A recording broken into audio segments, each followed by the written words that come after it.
السلام علیکم ناظرین، آج ہم حاضر ہیں پی آئی اے کی ایک خبر کے ساتھ۔ اندرون ملک اور بین الاقوامی پروازوں پر عائد پابندی میں مزید 21 اپریل تک توسیع کر دی گئی ہے۔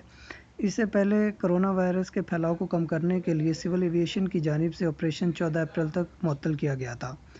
حکومت نے مزید اس کو بڑھاتے ہوئے جو پابندی ہے اس کو 21 اپریل تک توسیع اس میں دے دی ہے۔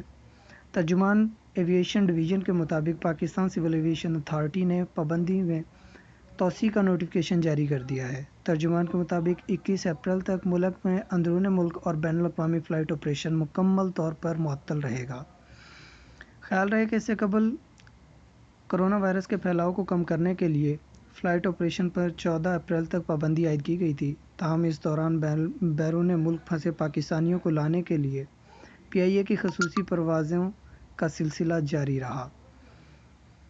وفاقی وزیر ہوابازی غلام سرور خان کے مطابق 11 اپریل سے بیرون ملک سے آنے والے پاکستانیوں کو اسلام آباد کے علاوہ ملتان، لاہور اور پشاور بھی لایا جائے گا۔ واضح رہے کہ اس صورتحال میں پاکستان میں کرونا وائرس کے متاثرہ افراد کی تعداد 4,497 ہو چکی ہے، جن میں سے 65 افراد اب تک ہلاک ہو چکے ہیں۔